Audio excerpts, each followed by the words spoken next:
Everyone just stand by. They love it.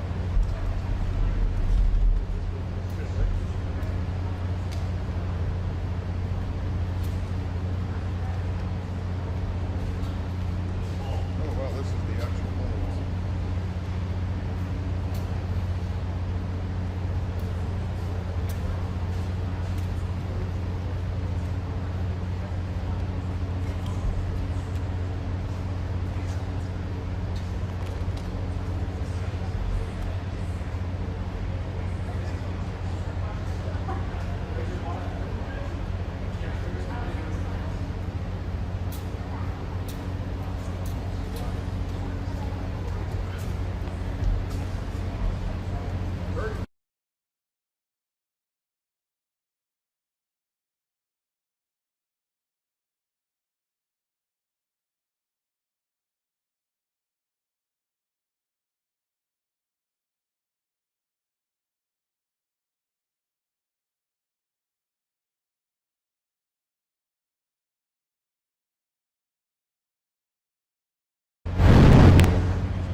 inside of this facility?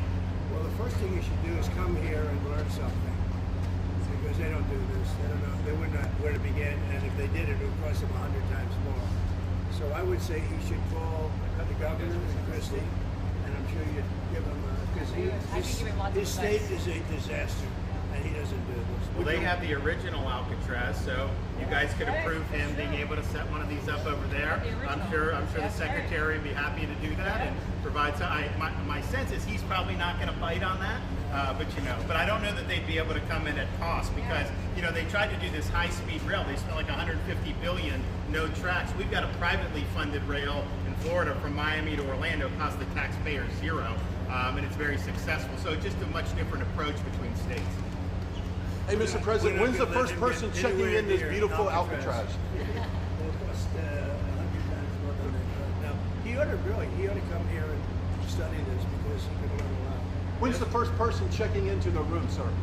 Tomorrow? Hopefully tomorrow, within the next 24 They have the hours. doctors, they have all the professionals. There's going to be a security sweep because there have been civilians here, so they will sweep this multiple times to make sure there's nothing can be used as weapons or any contraband. And then once that's cleared, then they'll do. So it's really up to Secretary. I know has got people in the queue, and so they'll be ready to receive. I think our viewers at home should know that this is air-conditioned facility. So if any of the news claims are keeping them out in the hot, humid South Florida, that is wrong. It's probably 62 degrees in here, or 72. Hey, Biden wanted me in here. Okay, that's it. He wanted me. It didn't work out that way, but he wanted me in here. Mr. President, what's your expectation what this will do for the speed and force of deportations? Well, a lot of things, and they're both telling me that these people come in here, they want to go home. And they want to go home, so we immediately send them home. You know, where it's appropriate. Now, if somebody's a real killer, we send them anywhere. We put them in maximum security. Look, what we inherited from this guy, this incompetent man, and his administration, which wasn't incompetent, it was radical left, lunatic, communist, whatever you want to say. I know most of them. What we inherited should never, ever be forgotten. What they've made us do. This is all because of an open border policy where 25 million people flowed in. From all over the world, from prisons, from all over the world they flowed in. For no reason whatsoever. We had, you know, when I left, we had a very powerful border. We had no problem. He opened it up. Day one, he just opened the border. People couldn't believe it. They were standing there. What are they doing? They said, go in. That's it. You look at the first day tapes. They opened it up and they said, go in. And that's where all of this began. But this is an amazing thing that they've done here. But listen, people don't have to come here. If they self-deport and go home, they can come back legally. We will let them come back legally. And there is a lot of self-deportation. Yes. But if you wait and we bring you to this facility, you don't ever get to come back to America. You don't get the chance to come back and be an American again and work here. So. They weren't with us when President and Secretary Kevin and I, we went through the intake. So right when you do the intake, they have the information about voluntary departure. They have the ability, obviously you guys are funding that because it's a lot cheaper to do it that way. So even if they get brought to the front doorstep here, they still have an opportunity to just go back voluntarily, and then this way they're How fast does that take from the minute that, let's say they get in here, they're like, hey, I want to stay here, I want to go back to... We can put them on a plane that day and take them home. We'll buy their plane ticket, go home, and then they get the chance to come back legally. If they wait and say we're not going to do that, they can come back legally after a period. Mr. President, you've talked recently about the idea of finding some way to get farm workforce and service sector workforce, and I think you've discussed somehow a program of people leaving on a sponsorship and coming right back. Can you give us a little more detail about that and why, in the view of some hardliners, it's not amnesty? Take care of our farmers and hotel workers and various other people. We're working on it right now, and Ron's going to be involved, and you're involved already. So we have a lot of cases where ICE will go into a farm. These are guys working there for 10, 15 years, no problem. The farmers know them. We're going to put, it's called farmer responsibility or owner responsibility, but they're going to be largely responsible for these people. And they know these people. They've worked on the farms for 15 years, and all of a sudden, so I have a great, Ron does, Christy does, we have a great feeling for the farmer and for others in the same position, and we're going to give them responsibility for people. And we're going to have a system of signing them up so they don't have to go. They can be here legally. They can pay taxes and everything. They're not getting citizenship, but they get other things. And the farmers need them to do it. Without those people, you're not going to be able to run your farm. Mr. President, you and the governor tangled pretty hard in the 2024 election. Yet you stand here now. I didn't know that. Yeah, you stand here now as partners on this effort. How would you describe the relationship, and what future does Governor DeSantis have? Excuse me? I think it's a 10. Maybe 9-9, because there might be a couple of little wounds. So maybe it's 9. I think we have a 10. Do you think his wife should run for governor? We get along great. Should Casey DeSantis run for governor? You know, the thing about it is, I endorsed him immediately in January 2024. I raised one of his PACs millions and millions of dollars, and obviously we saved him a lot of money in Florida because Florida was a deep red state. He didn't even have to do a rally in Florida, whereas 2016 and 20, this was like ground zero. And so we've been really happy to do that. And then we've worked very well on this and other issues with Florida. And you can call him at any time, and he wants to be helpful for governors. I mean, I can tell you that. We did Hurricane Helene last year. You didn't hear from the president at the time then. But with President Trump, we know immediately. You just make the phone call. Can we ask a Gaza follow-up question? I'm sorry, like another thing you inherited. How firm are you going to be with Netanyahu about ending the war in Gaza? Very firm. But he wants it to. He's coming here next week. He wants to end it too. We had a tremendous success with Iran. They weren't happy. Somebody said, when are you going to sign? I said, sign? They are so bombed out. Did you see the report issued this morning? The place was decimated. It'll be years before anybody even gets down there. So that's not a priority, but we'll have a report and we'll have whatever we want. We'll get whatever we want from Iran.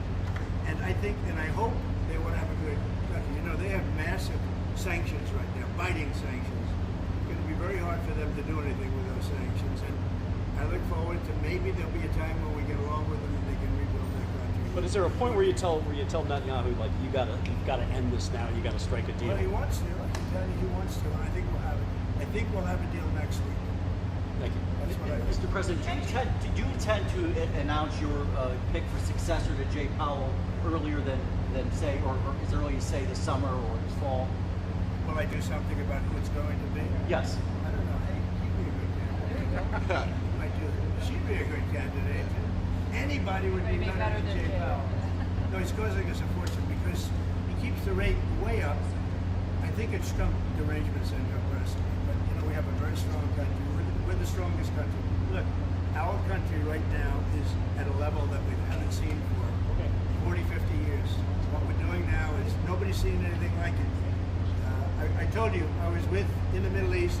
The King of Saudi Arabia said to me very strongly, he said, you know what? A year ago you had a dead country. Now you have the hottest country in the world. We do. We have the hottest country in the world. Thank you very much. I was going to say Syria. We'll be seeing it over the next couple of years. Also, those type of industries. Kilmore, Rego Garcia, be the first to make here.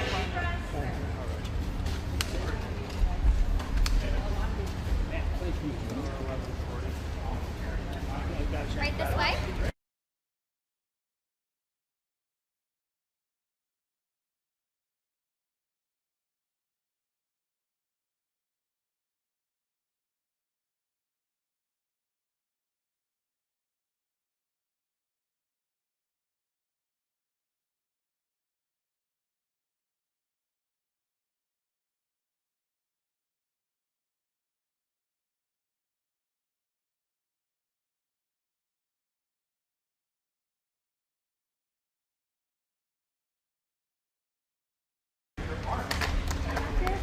Yeah, I got the bag.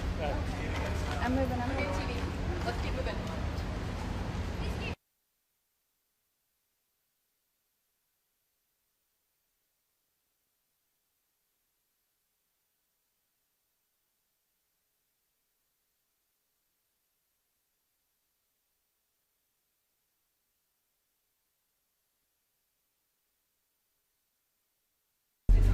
Yeah.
Where does that mean I am? I'm not I don't know. It doesn't stretch very far. Where's the cuts? It's gonna be right here, and I have a clue. Is that going to make it over here? Then easy. Not a single thing, because still in the buffer. Decision first, we'll worry about that later. Yes, not a single last for you in the buffer. Yeah.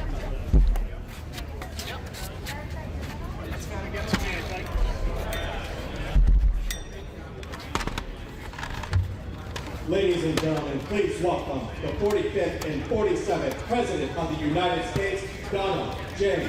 Trump.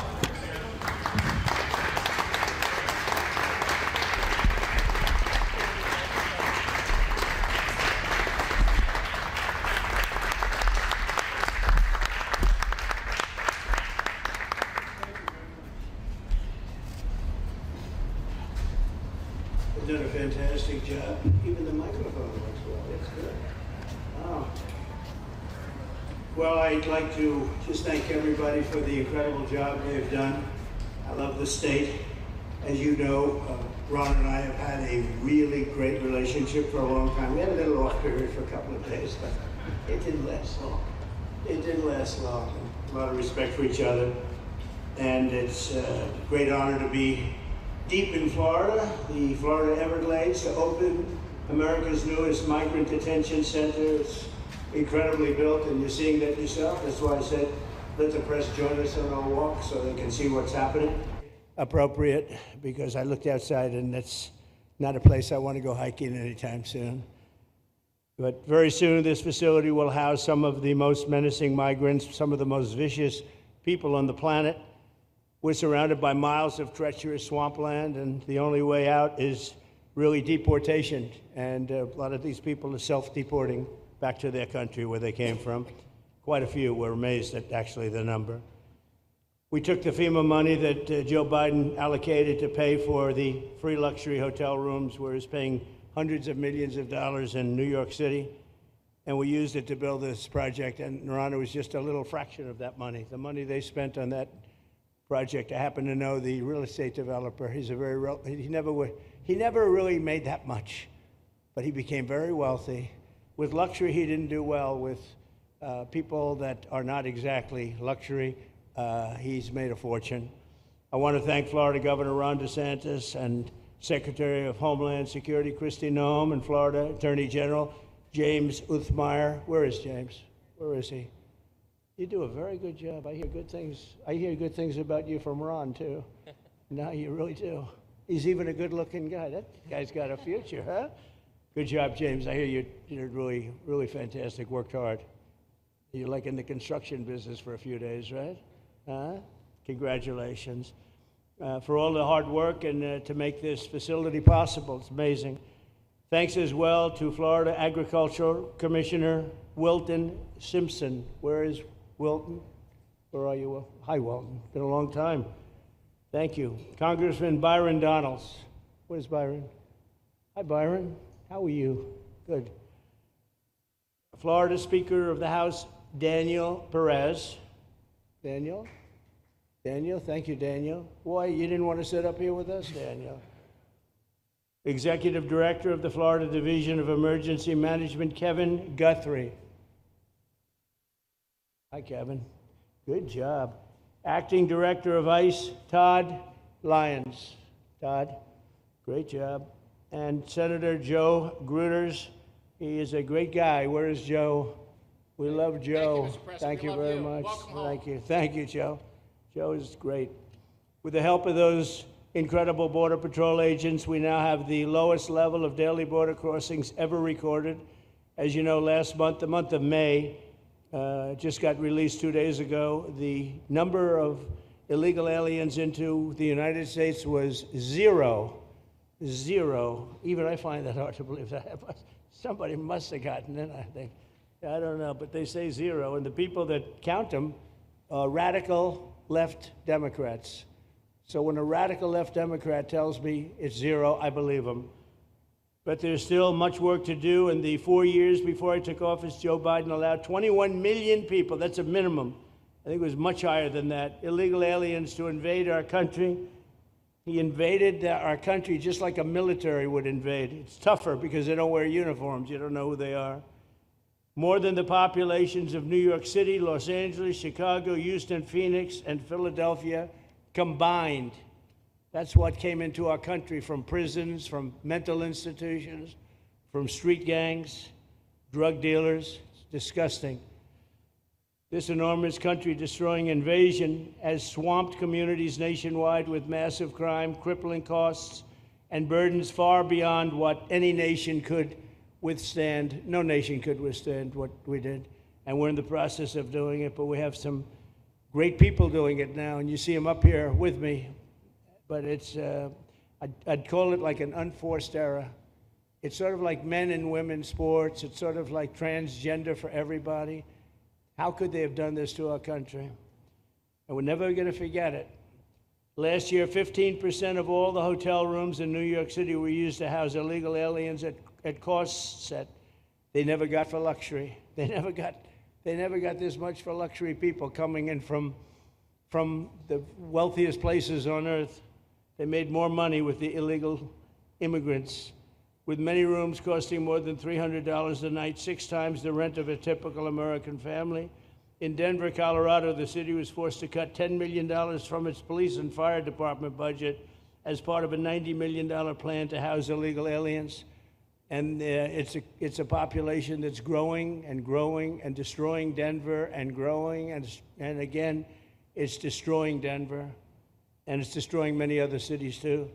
Likewise, one of the city's largest hospital system is drowning in unpaid medical bills, unpaid in the billions, after their emergency rooms were flooded with tens of thousands of illegals, leading to the closure of critical services. And these are really critical services. They can't even keep them open for American patients. The American patients were treated worse than any illegal immigrant. In Los Angeles, 1 in every 4 students in the public school system is from a household headed by an illegal, and most of them don't speak English, so they're in a school system, and they don't have interpreters, they don't have anything, they don't speak English. What a mess, what a mess. Unforced error, all these people allowed to come in. The United States is now spending $78 billion a year on translation. Okay, think of that, $78 billion a year on translation, and smaller numbers on special education programs for non-English speakers in our public schools. So $78 billion, I think that's not a mistake. I would say $1 million maybe, hundreds of thousands of dollars, $78 billion, Joe, on translators and non-English speaking work. Federal government, the Justice Department, it's more than twice the cost of maintaining the United States Justice Department, what we're spending on translation and other things to help. In total, the average illegal alien costs American taxpayers an estimated $70,000. That's each, $70,000. I think that number is even low. If you care about balancing the budget, the single most impactful step we can take is to fully reverse the Biden migration invasion. One of the worst invasions we've ever had. We've never had an invasion like this. We've had invasions, but we've taken care of them. We've never had an invasion like this, and it's with us. And we have some very bad people out there looking to do big harm.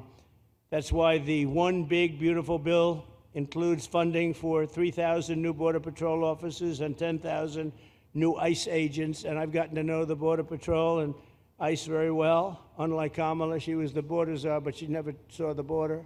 She never made one phone call. She was some border czar. She would have been some president. Probably would have been slightly better than Biden, though. I had to run against both of them, you know?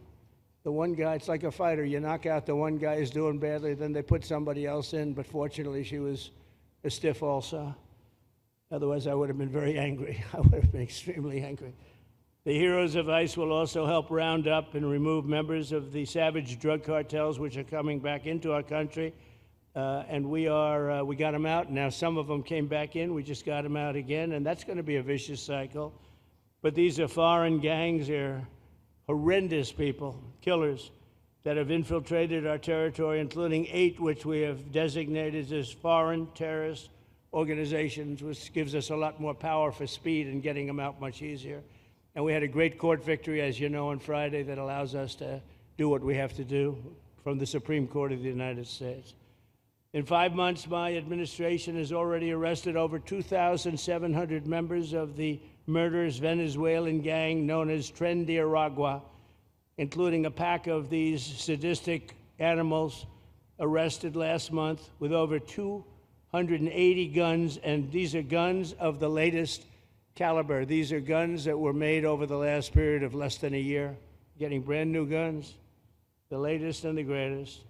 Every day, our brave law enforcement officers are hunting down and deporting migrant criminals who have committed heinous crimes, including more than 13,000 murders, 11,888 to be exact, but I'd probably say the 13,000 is right also. Think of it, 11,888, and more than half of them, they committed more than one murder. So, Ron, many of them are out of here already, but it's still it's a hell of a number to be confronted with. Just this year, ICE agents in Miami have apprehended illegals with arrests for murder, kidnapping, rape, child sexual abuse, and arson, people of the worst order. We're getting these monsters out of the United States, out of Florida, out of all the places that they're in. And on January 20th, I signed an executive order empowering governors and state police to be deputized to enforce federal immigration laws. And Ron's already taken advantage of it. It's a tremendous advantage for the states. Most of them are doing it. Actually, the blue states tend not to do it. Even a couple of them have, though. And I want to express my tremendous thanks to the state of Florida for embracing this opportunity and being a true partner. They've worked so well with the federal government. It's been just a beautiful, beautiful partnership. So, Ron, I'd like to thank you personally. You are my friend, and you'll always be my friend. And we may have some skirmishes even in the future. I doubt it, but we'll always come back because we just we have blood that seems to match pretty well. We have a relationship that's been a very strong one for a long period of time, and I appreciate it, very much appreciate it. And also, Secretary Noem, I'd like to have you say a few words. You have been unbelievable, the job you've done. You and our favorite person, Tom Homan, have done, and your whole staff, because it's a lot of people, and Tom acknowledges it all the time. He respects you so much. He respects the staff that you both built. And you're really doing one of the great jobs. And it was great that you could work with Ron in Florida so well. Built such a great facility. So please say a few words. Thank you very much. I don't know if this will work. Well, thank you, Mr. President. First of all, I want to thank you for putting the safety and the security of the American people first, and the way that you never lose focus on making sure that America stays our priority and that the families that live here get the chance to grow up and to raise their children in communities that are safe and that give them an opportunity to pursue the American dream. This facility here is a fantastic representation of what can happen when all of government works together and when it's accountable to the taxpayers and to the citizens that live here. The president signed an executive order that allowed us to build partnerships with states and with local law enforcement officers, which is exactly how things should function in this country. More power, more authority given to people locally so that they can take control of their own destiny. And so we have already been working under the 287G program to deputize law enforcement officers, whether they be state highway patrol, local sheriff's departments in all of our states, and allow them to go out with our ICE officers, our border patrol officers, and make sure that we're getting the worst of the worst off of the streets. We also recognize that as we've been doing that and returning people back to their home countries, that we need detention facilities. We need beds to put them in place so that they can have their due process before they return home. And this facility is exactly what I want every single governor in this country to consider doing with us. What happened to start this conversation was that a young man named Jimmy Percival in my office, my general counsel, who came from Florida and used to work here, called up the Attorney General and the governor and said, hey, what do you think about partnering with us on a detention facility that we could put in place that would allow us to bring individuals there? There's an airstrip close by. You guys volunteered the assets that you have and the connections that you have and worked with Kevin extensively so that we could come here, have their due process given, and return them home to their countries. And in 8 days, this facility has been stood up. And I want everybody to recognize that detention facilities that ICE adheres to is a higher standard than is required at state levels, at local Department of Corrections facilities, sheriff's offices. This is a state-of-the-art facility, air-conditioned, isolated though for security purposes, which is very helpful. And I appreciate so many people being willing to work together to make a project like this happen. Right here on this location, we'll have about 3,000 beds. Other location will have another 2,000 beds that will allow us to bring individuals across the country that we are bringing in and incarcerating for violating our laws, and immediately get them out of the country as soon as we possibly can. It's exactly what we need to be perpetuating in other states. And what I would say is, I want all of you to notice these flyers that we've got, is that everybody who sees these flyers or anybody who sees these news clips should know you can still go home on your own. You can self-deport. If you go on the CBP Home app and go home now, you will get the chance to come back to the United States legally. You will get the chance to come back and do it the right way. If you don't, you may end up here. And you may end up here and being processed, deported out of this country, and never get the chance to come back. That is the consequences of breaking the law in the United States of America. Listen, our job is to uphold the law. This is a country of laws. We have a border now, and because we have a president that cares and recognizes that we need to be a nation of borders and a nation that upholds the law. If you break the law, there's consequences. We will deport you, and you will never get to be a United States citizen. You'll never even get to come back here and work and to pursue the American dream. But if you decide you want to go home now, go home, and we'll help facilitate it. We'll buy your plane ticket. We'll get you there. In fact, I just got back from Panama, Costa Rica, Guatemala, Honduras. Those countries are excited to get their citizens home. They're setting up programs to loan them money to buy houses when they get there, help them with food assistance, get their children educated, scholarships. They want their citizens that are living here in the United States illegally to come home and to be a part of their economy and help their countries grow. So this is a win-win for everyone, and I just want to end, Mr. President, by thanking our law enforcement officers, by thanking our ICE officers and our Border Patrol officers for what they do every day. They are out on the streets, and violence against them has increased over 500% since Trump has gone back into the White House, because he's upholding the law and because a bunch of liberals, socialists, and Marxists are out there lying about what President Trump is doing. President Trump is upholding freedom by what he is doing. The freedom to live safely in this country and to do things legally and to have justice. And because those liberals, and I'm calling out you, CNN, I'm calling you out because you lie every single day about what these operations are. We are going after murderers and rapists and traffickers and drug dealers and getting them off the streets and getting them out of this country because Joe Biden let the worst of the worst come in here. The other day I was talking to some marshals that have been partnering with ICE.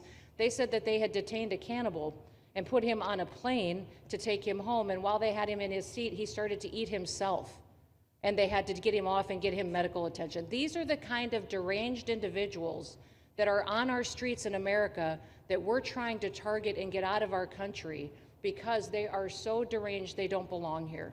And they shouldn't be walking the streets with our children.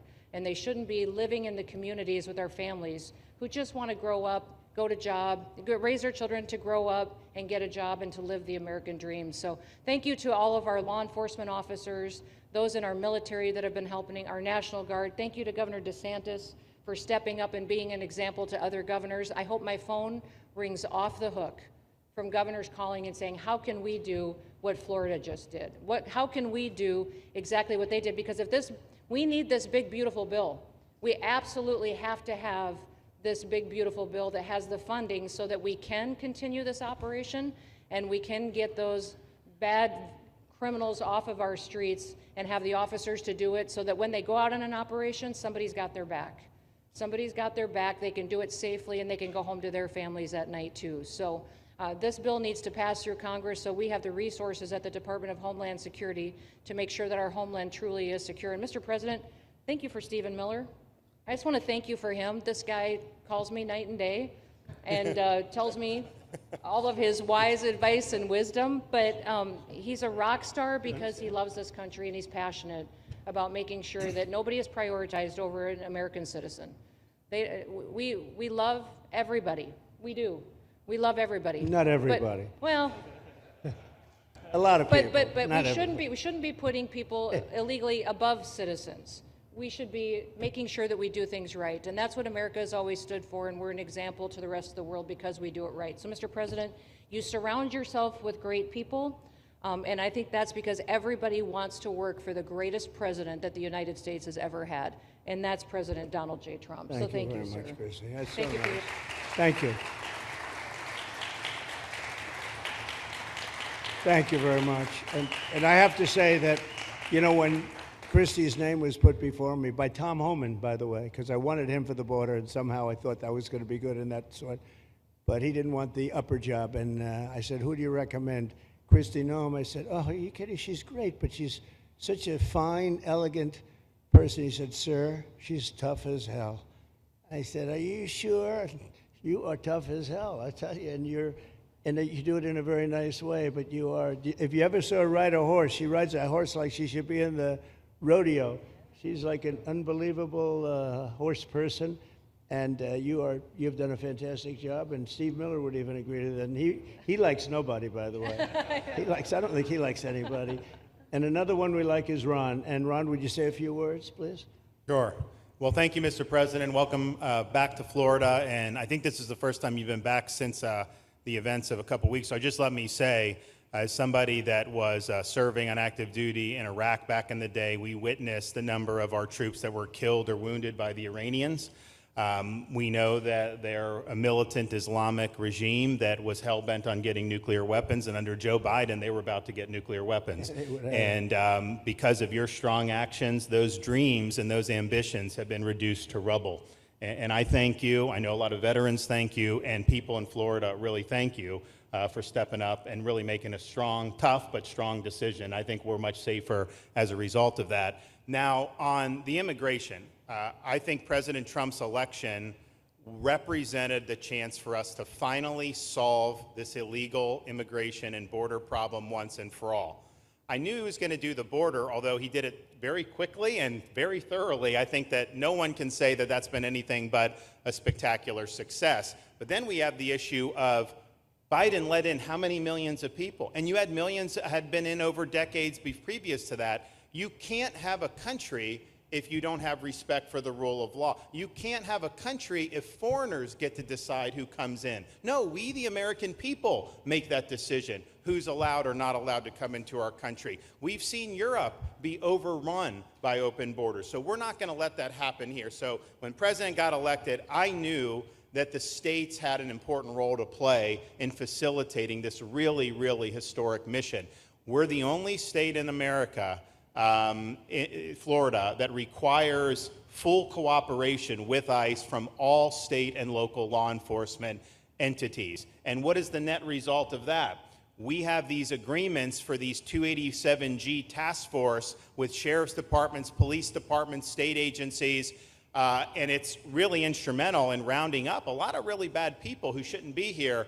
If you look at the number of those full-blown 287G agreements that have been executed around the country, the state of Florida accounts for 60% of those. If you look at the number of immigration arrests of illegal aliens on any given day, the arrests happening in Florida constitute between 15 and 20% nationwide. So we're all in on this because we understand how important it is to our citizens.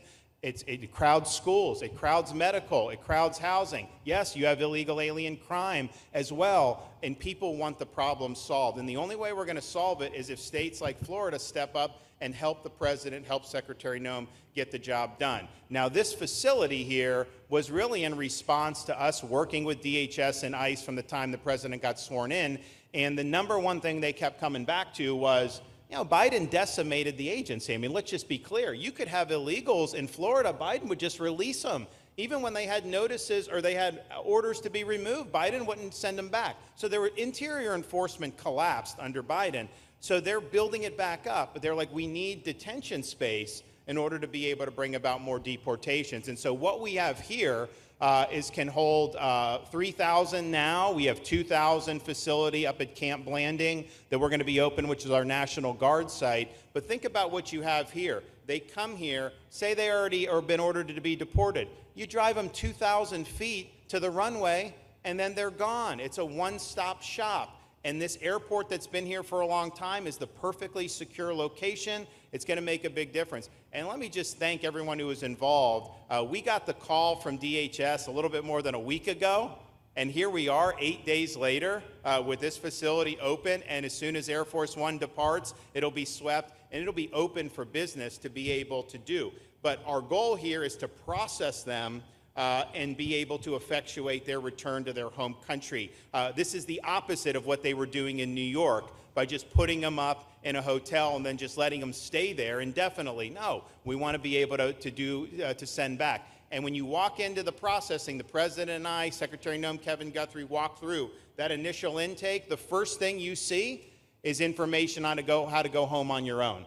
Why would you want to come through Alligator, Alcatraz if you can just go home on your own? I think a lot of people are going to make that decision. So you're going to have a lot of deportations that are going to be done by the administration, but I think you're going to have a lot of voluntary as well. So this is a force multiplier for the president's efforts. I would just say, and echo what Secretary Noem says, there is no reason why other states can't be doing it. And I know Louisiana, Texas, a couple of them, but we've got if only the red states did this, they would be able to expand their capacity by tens of thousands, maybe 50, 100,000 on a given day. That's how you really start to make a difference. And so we're proud to be able to partner with the Trump administration on that. Mr. President, thanks for coming down. I think you highlighting this is going to move the needle in a big way throughout the country, and I think it's going to help all of us achieve the really big results that I think our voters want to see. Thank you, Ron. Great job. Thank you. Thanks, Ron. Thank you, Mr. President, for the opportunity. My name is Kevin Guthrie. I'm the Executive Director of the Florida Division of Emergency Management. And I'd also like to thank President Trump and the Department of Homeland Security Secretary Noem for joining us here today and for their continued support. I want to thank first by thanking the man to my right, and that's Governor Ron DeSantis, whose bold leadership and swift action made this project possible. Make no mistake, this facility would not be standing here without the President, the Secretary, and the Governor's vision and determination to uphold the rule of law. Florida is and will always be a law and order state.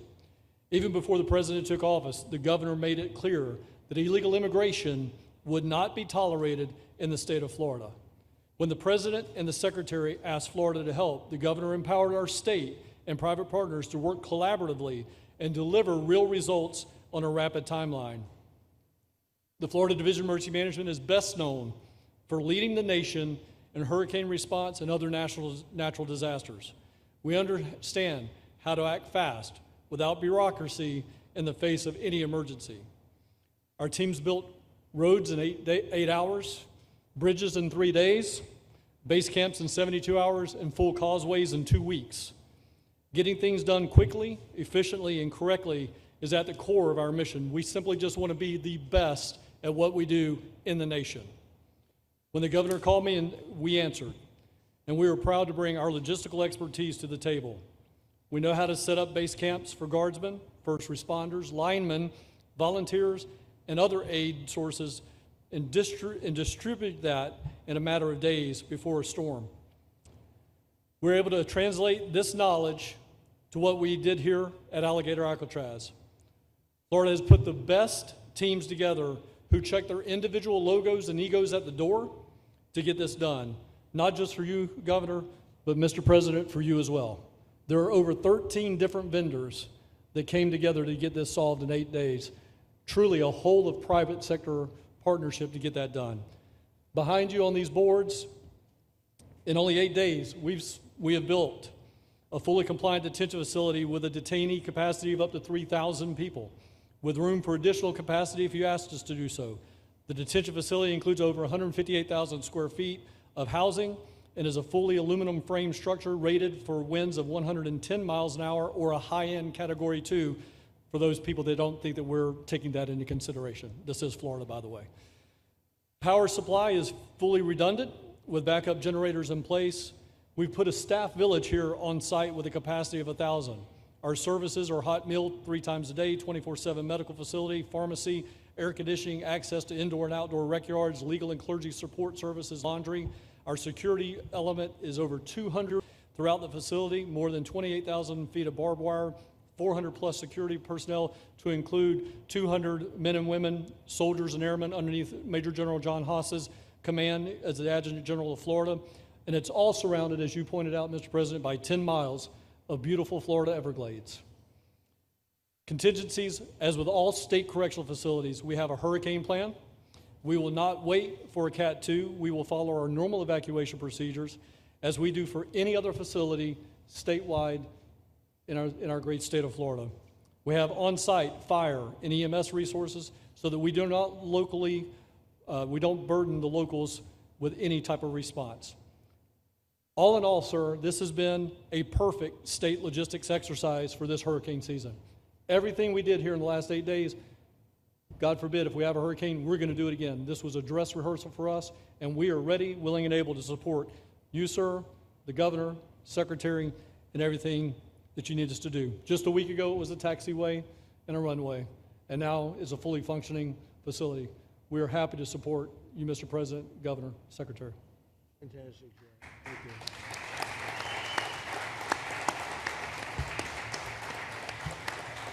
Byron, please.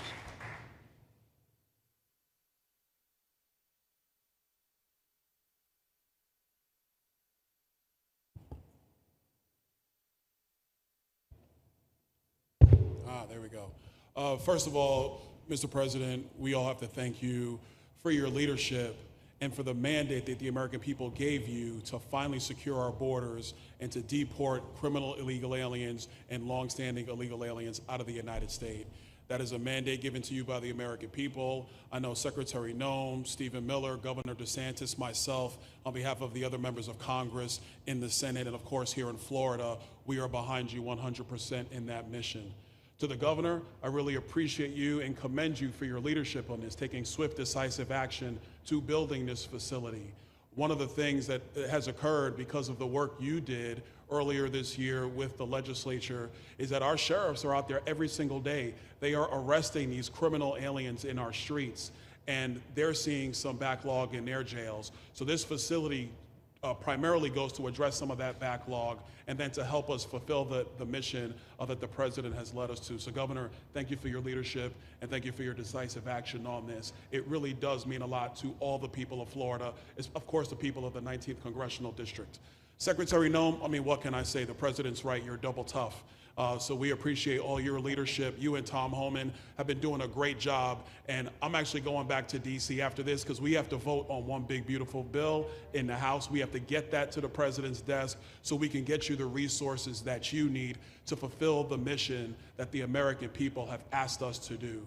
I totally agree with what Mr. Guthrie has said. This is a logistical marvel when something like this occurs. We've seen Florida Department of Emergency Management answer the bell time and time again. The governor has said we need to accomplish this, and DEM gets that job done. And we had a side conversation about, I know there were some concerns. People were like, well, what happens if a hurricane comes? What happens if this happens? And I looked at Kevin Guthrie and I said, you already have a plan, don't you? And he goes, of course we have a plan. You know that we do. This is what Florida does, Mr. President. And so I want to commend you for your leadership and your vision on this. Governor, thank you for all that you've done with your vision and determination. Secretary Noem, we're going to get the bill done so you get the resources you need. See you, sir. Thank you very much. Oh, thank you. Wow. Thank you. You know, I'm waiting, listening to these wonderful words, and they are music to my ears, but I was also wondering how we're doing, because I know this is prime time. It shows that I care about you, because I'm here, and I probably should be there, but we do care. Thank you very much. James, please. We're all happy now, James. Yeah. Well, I can speak on behalf of all of our sheriffs, state law enforcement, our police chiefs. We are going to continue to make arrests, our pedals to the metal, as many as we can. We want to fill this place up. The governor and Kevin have shown they can build bridges in 3 days, so why not some detention facilities? Hopefully there's more to come. And you really kind of were the inspiration for this. We like the idea of reopening the original Alcatraz. I don't know if that can happen or not, but we thought, hey, we've got our own natural Alcatraz in the middle of the Everglades. Right. Great runway, great perimeter, so let's make it happen. In Florida, we walk the walk, and we will deliver for all of you. Thank you. Well, I heard you were responsible for the locational pick, and you cannot have picked a better location. I said, whoever the hell made this choice, I know you take it a little heat from some environmental groups, but I take it all the time, and that's an honor. But I heard you were very responsible for that choice, and that was a big choice. Thank you very much. Great job, James. Thank you. You want to finish over here, and then we'll go over here, and we'll go back and celebrate the big, beautiful bill that you just got passed. You sure that's right, Brian? Yeah, all right. Wow, good. He's doing a good job. Right. Wow. Mr. President, first of all, I just want to say how grateful we are that you're back here in your home state of Florida. You've been doing an amazing job, not only at our border, but around the world, keeping this country safe and Americans. We are grateful for your leadership. God had a plan for us, and it was Donald Trump. So thank you for that. As a member of the Immigration Board and as the Commissioner of Agriculture of this state, I've been happy to help lead with the governor and the rest of the cabinet on this issue. We're very proud, Secretary Noem's here today and others, to represent not only the United States in our efforts to make this commitment to keep our citizens safe, but we're going to continue in Florida to remove the barriers to have your vision come true of a safe United States. We're going to get these illegal criminals out of this state, and we really appreciate you and your leadership in this effort. So thank you for being here today. Thank you very much. You're doing a great job, too. Thank you. Thank you, Mr. President. Joe Gruters, State Senator. I'm a member of your Homeland Security Advisory Council, your Vice Chairman. Thank you for that. And thank you for coming back to Florida and everything that you do. Every single day you are delivering on the promises that you promised to us at all of the events you've done throughout the years, but specifically this last campaign. You deserve all the credit for everything, and you are surrounding yourself with incredible people like Secretary Noem, Stephen Miller, and just like your big, beautiful bill here in Florida, there was a lot of commotion about our immigration bill. And we had 3 B's in that: beds, badges, and bad guys. And this goes right along with our beds and the resources. And I give the governor, Ron DeSantis, a lot of credit for stepping up and making sure that we all work together, because at the end of the day, even if sometimes there are skirmishes, as a result of the back and forth, we ended up with a better bill, and we all win. And what we're doing here in Florida hopefully will happen all across the country. Your leadership is amazing. Keep up the great work, and just know that Florida loves President Donald J. Trump. Thank you very much, Joe. Appreciate it for a long time. Appreciate it. By the way, Okeechobee is something that we did together also, and that was a lot of money spent.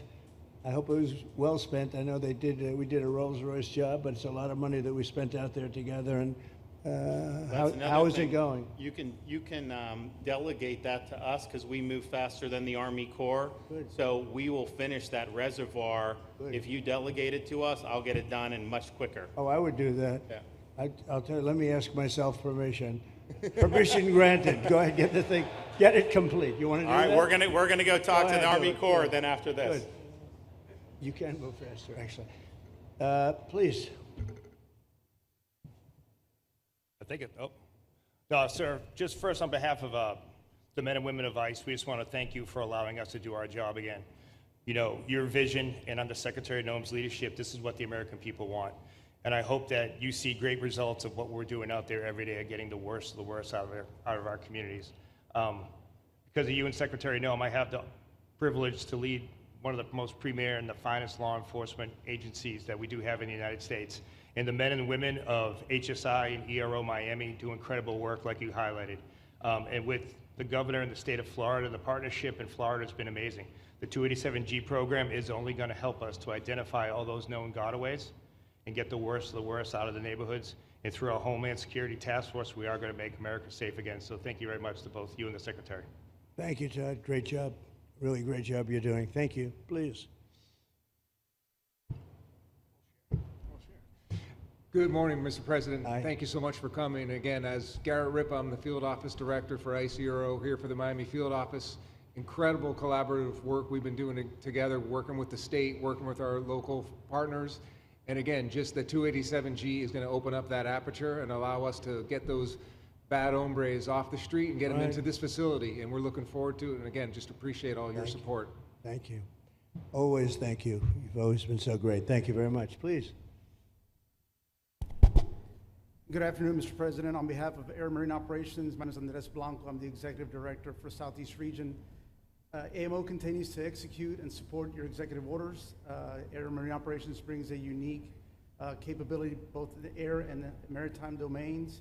And in partnership with our Border Patrol, OFO officers, and ERO, we continue to conduct effective operations both interior, along the border, and along the maritime approaches. Thank you very much. Good job. Good afternoon, Mr. President. Jose Figueroa. I am the Acting Special Agent in charge for Homeland Security Investigations here in South Florida, and our office covers from Key West to Fort Pierce. Tremendous collaboration here with the state and our federal partners. HSI is conducting criminal investigations into TDA, MS-13s that are involved in human smuggling, sex trafficking of minors, and we will continue that effort with your support. Governor DeSantis, thank you very much for this facility. Looking forward to continue the great work. Thank you. Thank you very much. Steve, would you like to say something? Our star. Thank you, Mr. President. I just want to say on a personal note, getting to watch what you've done over the last 5 months to deliver on a 50-year hope and dream of the American people to secure the border. When President Trump came into office on January 20th, the United States had endured the largest wave of illegal immigration in human history. Not just American history, human history. And within just a few days, President Trump, through his strength, leadership, diplomacy, and vision, achieved the most secure border anyone in the world has ever seen. When we recently went overseas to the NATO summit, I had senior staff in foreign governments come up to me and ask me how he achieved the Trump miracle on his border and could that be replicated in their countries. For individuals who don't work in this space, to have 0 successful illegal entries in an entire month should be an impossible achievement. There's a 2,000-mile border with one of the poorest countries in the world, and you have open travel from 150 countries into Central America and South America. There are 2 billion people in the world that would economically benefit from illegally coming to the United States. And through the deployment of the military, through the deployment of novel legal and diplomatic tools, through the building of physical infrastructure, through the empowering of ICE and Border Patrol, and the entire federal law enforcement apparatus, President Trump achieved absolute border security. And now, once this legislation is passed, he will be able to make that with those resources permanent. Watching what you've done, sir, has been one of the honors of a lifetime. I'm proud to be able to play any role in it. And what President Trump is going to achieve next with the resources in this bill will make America safer, stronger, freer, more sovereign, and more prosperous than it has ever been before. Thank you, sir. Thank you, Steve. Oh. Thank you. And the bill is going to be great for Ron. It's going to be great for Florida, too. A lot of set-asides for Florida, some of the things that you wanted to do. And so it's great news to hear that it was approved. Do you want to take a few questions, Ron? We'll take a few questions from these. Yeah, please, go ahead. Yeah. Thank you, Mr. President. Given the likelihood of the One Big Beautiful Bill passing, and we look forward to the success of this facility here, how many more facilities like this do you feel that the country needs in order to enact your agenda of mass deportations? Well, I think we'd like to see them in many states, really, many states. This one, I know Ron's doing a second one, at least a second one, and probably a couple of more. And, you know, at some point, they might morph into a system where you're going to keep it for a long time. You know, it's not that far away from jails that take years to build, and money is spent and wasted. And, you know, like the railway that they have in California that costs like 40 times more than it was supposed to cost. The same things happens with prisons. You look at this in a short period of time, Ron, James, and some of the people that really worked on it along with our people, they did this in less than a week. And you look at it, it's incredible. The incredible thing is picking the site, because the site was one of the most natural sites. It might be as good as the real Alcatraz site. You know, it could be. Well, that's a spooky one too, isn't it? That's a tough site. But so I think it could last as long as they want to have it. I mean, you may morph this into, you know, your prison system, frankly, which I know you always need, unfortunately. I'd like to say, you know, a little controversial, but I couldn't care less. We have a lot of bad criminals that came into this country, and they came in stupidly. It was an unforced error. It was an incompetent president that allowed it to happen. It was an auto pen maybe that allowed it to happen, and it did happen. But we also have a lot of bad people that have been here for a long time, people that whack people over the head with a baseball bat from behind when they're not looking and kill them, people that knife you when you're walking down the street. They're not new to our country. They're old to our country. Many of them were born in our country. I think we ought to get them the hell out of here, too. You want to know the truth. So maybe that'll be the next job that we'll work on together. But I think getting them out, you know, we forget about them. We had some bad accidents in New York, and they're not accidents. They were done very much in purpose. People being pushed into a subway just before it arrives, going 40 miles an hour. and they're 10 feet away from where the thing is, you get pushed right into the face of the subway train, get whacked and killed. And these are sick people. I'd like to get them out of here too. Yeah, please, go ahead. White shirt, glasses. Julio Rosas, Blaze Media, sir. A couple months ago, I ran into former DHS Secretary Mayorkas, and I asked him a couple questions about his disastrous handling of the border. He didn't like my questions. But the number one question that I heard from people in responding to my video was, why hasn't he been arrested yet? Obviously, you guys are cleaning up the mess that was made deliberately for the past 4 years, and so people want accountability. It's great to see that the border is secured, and it's great to see the state level cooperation. But I guess I would ask you, why hasn't he been held accountable, or anybody really? Well, pardons were given out by to many people, and they shouldn't have been given out. Like the Unselect Committee of Political Thugs was given a pardon because they destroyed all of the information from 2 years of hearings, and they should be arrested, but they were given pardons. Was he given a pardon, Mayorkas?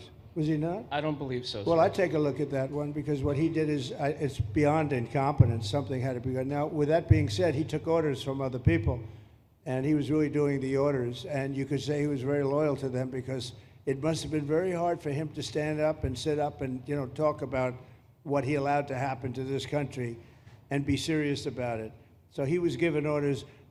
If he wasn't given a pardon, I could see looking at that. In fact, why don't you take a look at it, Kristen? He was impeached, but yeah, it was just a fake impeachment. It was a fake impeachment. Why don't you take a look at it? I think he was so bad. They were all so bad. Look, it was the worst president in the history of our country. We've had some bad ones, but he was the worst president. But somebody told Mayorkas to do that, and he followed orders, but that doesn't necessarily hold him harmless. So take a look at it. Very good question, actually. Thank you. Yeah, please. Go ahead. Mr. President, you and the Secretary have both said that many people have self-deported since you came back into office. Yeah. How many is many, and has the rate gone up? How do you see the tempo of that moving forward going on?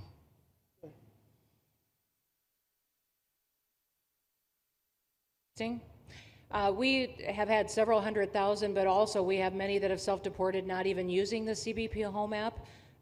When I have gone to these other countries to negotiate security agreements and information sharing on criminals, who's coming and going, they report that hundreds of thousands have come home that weren't on our radar, that they are coming home on their own and self-deporting because they want the chance to be able to go back to America someday. So we believe it's over 1 million, possibly more than that. I'm asking all of those countries for their information on what they have of individuals that may have returned home, that they have taking advantage of their programs to help them become a part of their civilization again too. So we know it's over 1 million, but we have to, I'm getting more information, and that number will grow.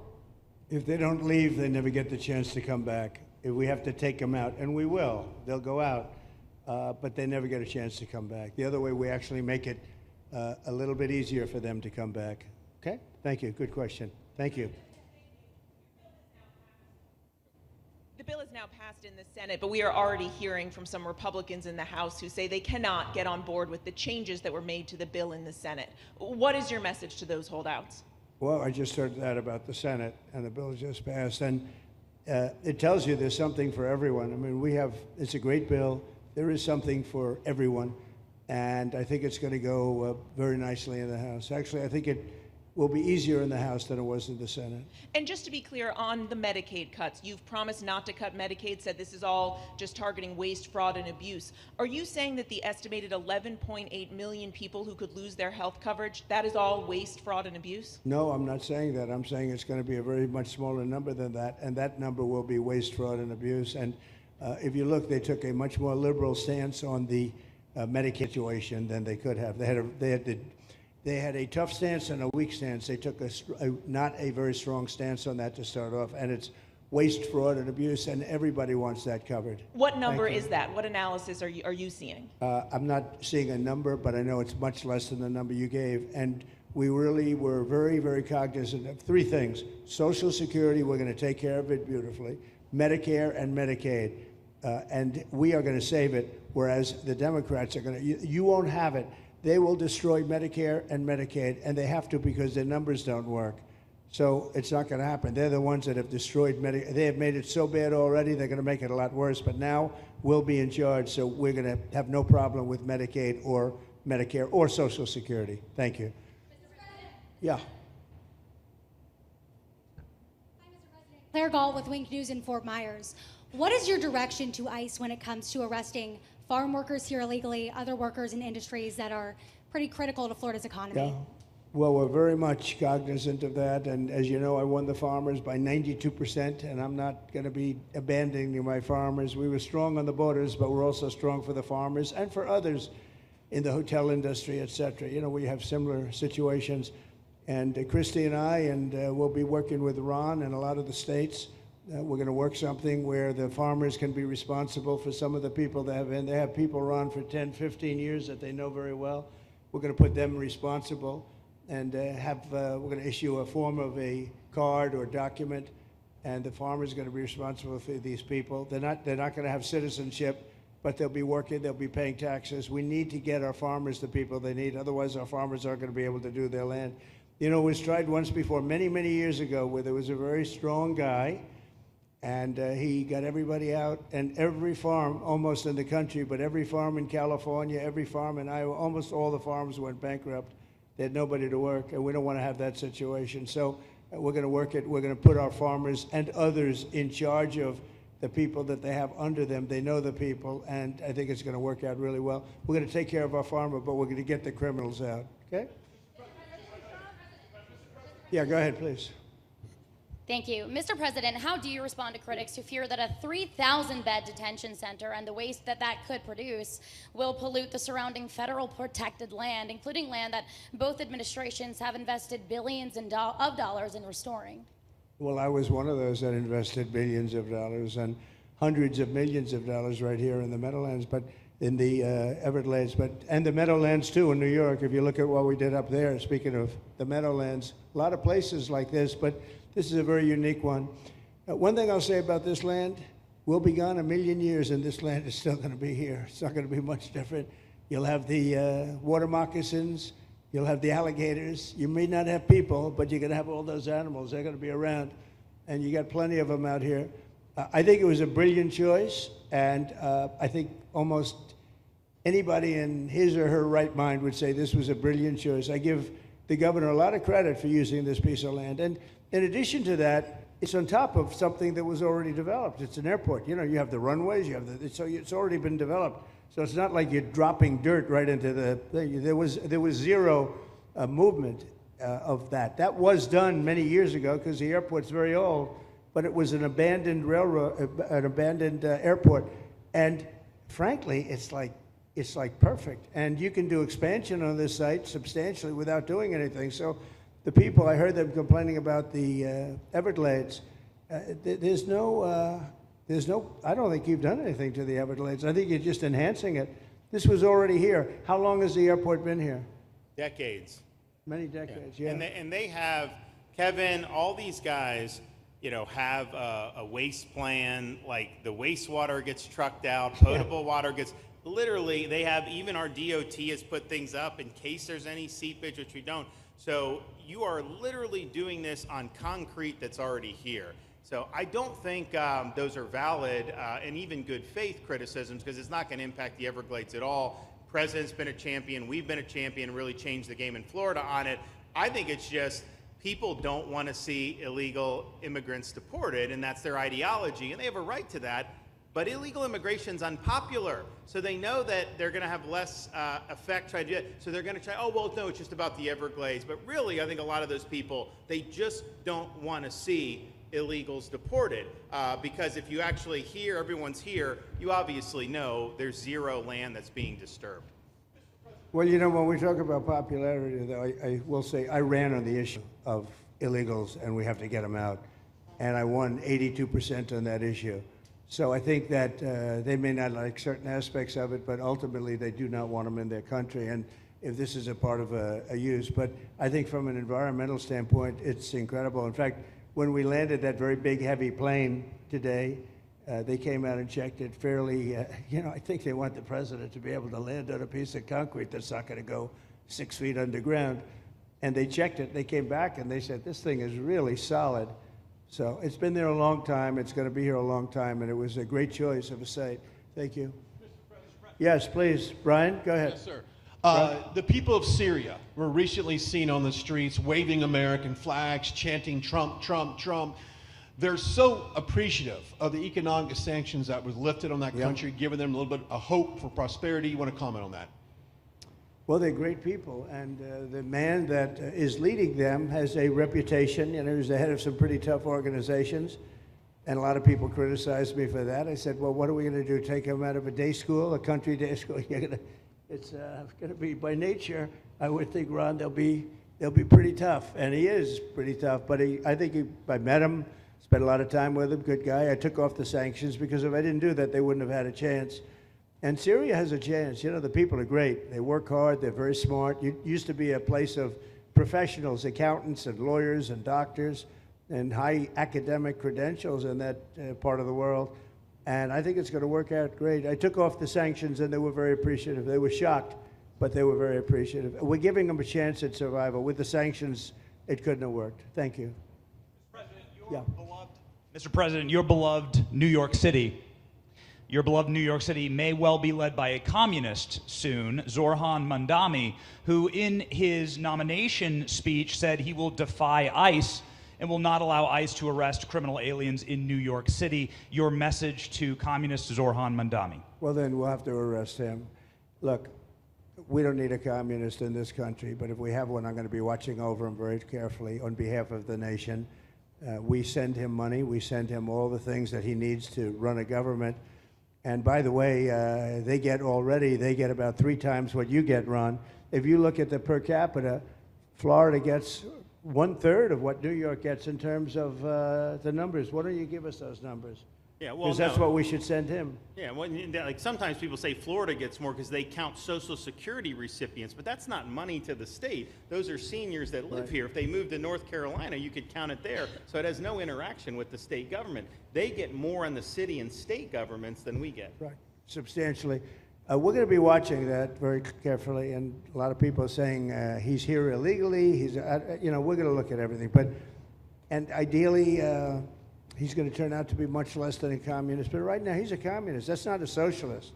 I've always said, we will not have socialism in this country. In the speeches, I said, well, what? They skipped socialism. And you got a lot of them like that. And you see AOC, she's out there with her, bad IQ. She's out there ranting and raving about how wonderful he is. And look, so far he's winning. He still has a race to win, but so far he's winning, and he has an advantage as a Democrat in New York City. I was there a long time ago, and it was a long time since a Republican won the city, but you would think that a Republican would be able to win. Or you have a good independent running, Mayor Adams, who's a very good person. I helped him out a little bit. He had a problem, and he was unfairly hurt over this question. He made a statement to the effect that this is terrible. New York City can't have all these immigrants come in, and like he was indicted the following day. And I said, that was a phony indictment, and it was a phony indictment. That was a Biden indictment.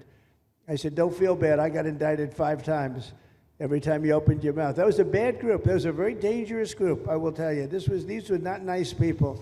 That was the only thing they could do. They had no policy. They had no skill. They had no anything. But they were very good at that. They were vicious, vicious, horrible people. Thank you very much. Yeah, please go ahead. Anna Giratelli with Washington Examiner. Governor DeSantis has proposed using National Guard, deputizing them as immigration judges to get through this massive backlog of people in the immigration court.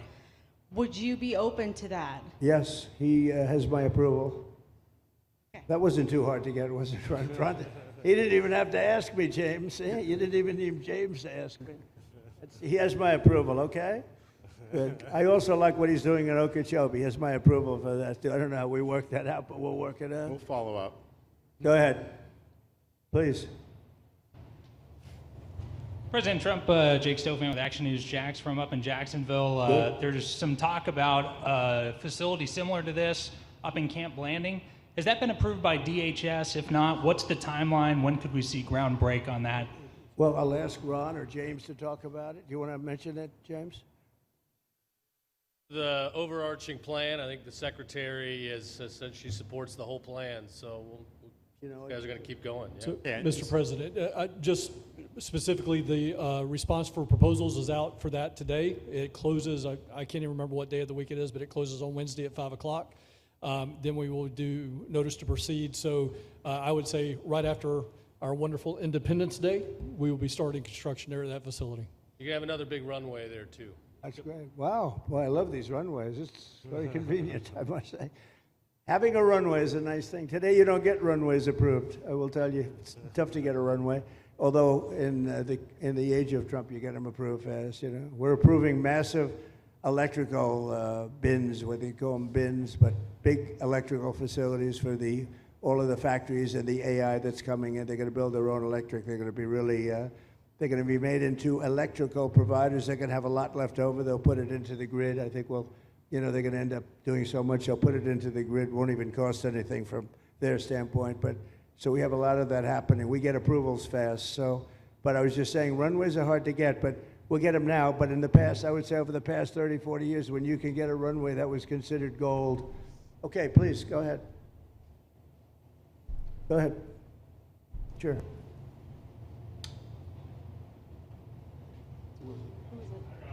Okay, go ahead. Yes. President Trump, Laverne McGee, News 6 Orlando. You have fulfilled several campaign promises along with the help of Governor Ron DeSantis. What is the next campaign promise that you plan to fulfill to the American people? So we have turned this country around in less than 6 months. And when I was away, and I was telling Ron, I was telling some others, I've said it a little publicly, I guess, but I met a lot of very important people. The King of Saudi Arabia, I was there 2 weeks ago, and Qatar, the leader of Qatar, who's great, and the leader of UAE, who's great. These are very substantial people, very smart people, and good people. And all three of them said essentially the same thing, along with many other people, because I just left NATO. NATO's going to, we took it up to 5%. Nobody can believe that one, Ron. That would be hard, but nobody believes that. What happened in NATO, over $1 trillion a year from like nothing. It was an honor. But every leader said that a year ago, this country was dead. They had no confidence in the United States. They really felt it was a dead country, and it was going to, some bad things were going to happen. But they used the term, it was a dead country, and now they said you have the hottest country anywhere in the world. We're the hottest country in the world right now. And we turned it around fast. I thought it would take longer than this. We turned it around fast. Some of it was psychology, and we had to know how good we were. But others was getting rid of rules, regulations, and all of the things that I got rid of already. I signed more executive orders than anybody in history, times like 3 or 4. And I got rid of just one. I got rid of the other night. You buy a house, they have a faucet in the house, Joe, and the faucet, the water doesn't come out. They have a restrictor. You can't, in areas where you have so much water, they don't know what to do with it. You have a shower head, the shower doesn't, you think it's not working. It is working. The water's dripping out. And that's no good for me. I like this hair nice and, I like that hair nice and wet. Takes you have to stand in the shower for 20 minutes before you get the soap out of your hair. And I put a thing in, and it sounds funny, but it's really not. It's horrible. And when you wash your hands, you turn on the faucet, no water comes out. You're washing, the water barely comes out. So this was done by crazy people. And I wrote it all off and got it approved in Congress so that they can't just change it, because I did it in my first term. Everyone was so happy. And then one of the first things that Biden did when he came back is he put the restriction on showers, toilets, and sinks. Put this restriction, and washing machines. The washing machine, they give you like a quarter of this bottle to do your clothing. And people needed 10 of these bottles. And the people came to me from Whirlpool, and they said, we can't make a machine that's competitive. We can't make a machine anymore. It doesn't work. Why? They don't let us use water. Do you have any problems with water? No, we have so much we don't know what to do with it. You know, it comes down from heaven, right? And I approved all of that, the washing machines, the whole thing. The dishwashers, that was the other one. They give you like this much water right up to there to do your dishes. So you know what they do? They keep pressing the button. So they end up doing the dishes 10 times. They end up using more water than you would have used if you did it right in the first place. So all of that stuff has been written off. It sounds crazy. It's little things. The straw. I let you go back to a plastic straw. I was tired of having straws melt in my mouth, you know? It wasn't working. The paper wasn't working too well. So these are little things that I did. Then we have the big things. We have the biggest things, and that has to do with some of the subjects we're talking now. I think the things we're talking about now are the biggest, because if you don't have borders in this country, borders and good elections, and we're working on that next. There's some bills coming in that's going to make sure that you're a citizen, that people aren't counted in the voting when, you know, they were here and they're here as illegals and they're criminals in many cases, and they give them a count, and you end up with extra congressmen. We're going to work on that. We're going to straighten that out next. That's going to be easy compared to what we were doing. But we did the big things too. But little things like that, a straw, little things like a washing machine with no water. People go out, they spend all their money on a washing machine. The damn thing doesn't work. You can't use the water. Then you go to your sink and that doesn't work either. You're stuck. You know what you do? You have dirty plates the next day. That's it. And we solved so many common sense problems. And they weren't easy. You know, there are people that really believe in this stuff. But, you know, most states have so much water they don't know what to do with it. And look at North Carolina. I mean, they had a lot of water, and they have to get restrictors on their, you know, on their kitchen faucet. So we're very proud of the things we did, and we're going to do a lot more of them. Yeah, please, go ahead. You guys in good shape. Hey, it's Eric Bowling. How you doing, sir? Something we've talked about for, I'd say, better part of 20 years. I think it's something near and dear to your heart, energy, our energy security. Under Joe Biden, average price of oil for the 4 years was about $79 a barrel. He drained the SPR halfway down, promised to replenish it, never did. Right. Under you, first term, $53 average price for 4 years. Biden was $78 for 8 years. It was never refilled. The question is now it's $64 or so. Yeah. What coming down rapidly. Coming down, and what a great opportunity to fix another one of Joe Biden's problems, one of the things he broke in America, giving us the energy security of an emergency SPR, Sure. fill it to, maybe even go beyond and fill it to 1 billion barrels this time at a much cheaper price. Thoughts on the energy sector? So it holds 77 million barrels, and we had it up to the top, if you remember. And I was proud of that, and I made a deal to buy it at the lowest price of oil. It was a good deal, good instinct. And we filled it up, and when he came in, he started using it to keep oil prices down because he blew our energy policy out. Energy and his bad spending is what caused inflation. So now we have no inflation. Gasoline just hit $1.99 today in 5 states. $1.99, isn't that a nice sound? It was up to $4, and going up to $5, $6, and $7. In California, it was $7.70. But we just hit in five states, $1.99, $1.98. And it's coming down to that level, so that'll be a big thing. And one of the reasons the prices and costs are going down when you go to the supermarket, because I said I was going to get costs down. We're getting the costs down. Food is coming down. When I came out, my first week, if you remember, I had a lunatic reporter screaming at me saying, eggs are going through the roof. What are you going to do about eggs? I said, I just got here. I didn't know anything about eggs. I had to call you. I said, look, I just got here. Tell me the problem. Well, they doubled in price, and they're going to be 5 or 6 times higher. They were right, actually. I said, let me work on it. And now we have eggs down to the same numbers it was when I first came in. You know, we lowered the cost of groceries. A simple word like that, groceries, it was like almost a strange word. I hadn't heard the word in so long, but what could be more beautiful than the word grocery? And we have the prices way down. We have the energy way down. Energy brought the groceries down, if you want to know the truth. And, you know, so we think we're going to get it lower, and we're going to fill up the it's called the Strategic National Reserves. I had it topped out, and this guy would use them every time before the election. He'd use them whenever they had an election. It was artificial. But believe it or not, as big as that are tens of hundreds of millions of barrels of oil, all filled up at low prices. But it was really meant for wars, and it wasn't meant for keeping your prices down during a holiday so that somebody could get elected. But they used it, and they didn't bring it. The only mistake you made, they didn't bring it a little down. They brought it right down to the bottom. The thing is practically empty. They never filled it up. They never spent 10 cents in filling it up. And we'll do that. When the market is right, we'll fill it up. I want to fill it up when the market's right. Thank you. How about one more question? Okay, please, in the back. Dana Marie McNichol, Fox News Channel. Mr. President, is there an expected time frame that detainees will spend here, days, weeks, months? And does that have anything to do with the immigration judges you just spoke about being trained and staffed here? When you say, what was the first part of your question? Is there a specific time frame you expect the detainees to spend here? Days, weeks, months? In Florida? Yes, here at Alligator, Alcatraz. I'm going to spend a lot. Look, this is my home state. I love it. I love your government. I love all the people around. These are all friends of mine. They know them very well. I mean, I'm not surprised that they do so well. They're great people.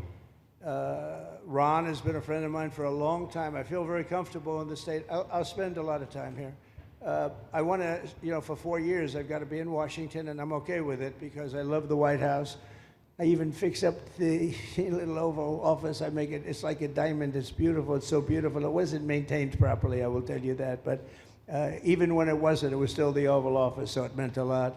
But I'll spend as much time as I can here. My vacation is generally here because it's convenient. I live in Palm Beach. It's my home.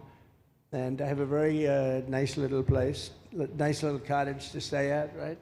But we have a lot of fun, and I'm a big contributor to Florida, pay a lot of tax. And a lot of people move from New York, and I don't know what New York is going to do. A lot of people moved to Florida from New York, and it was for a lot of reasons, but one of them was taxes. The taxes are so high in New York, they're leaving. I don't know what New York's going to do about that, because some of the biggest wealthiest people and some of the people that pay the most taxes of any people anywhere in the world, for that matter, they're moving to Florida and other places. So we're going to have to help some of these states out, I think. But thank you very much. I'll be here as much as I can. Very nice question. With that, I'd like to just end by saying I want to thank Ron and James and all of the people that have done such a great job, all of your staff. Really fantastic work. And it really started with site selection. You can do a great job, but if you have the wrong site in real estate, you have the wrong site, you're dead. And this was a great site selection, despite what you may read in the environmental press. Good job. And this was an honor for Christy and myself and Steve and all of our people to be here. And I also appreciate the media. They've treated us very fairly. Over the last few weeks, I've been treated very nicely. And it's so unusual. I'm not used to it, but we've gotten great accolades. Brian, I want to thank you for calling out, because I was waiting here because I knew the vote was taking place and I'm answering questions, right? So I want to thank you very much and say hello to our friend.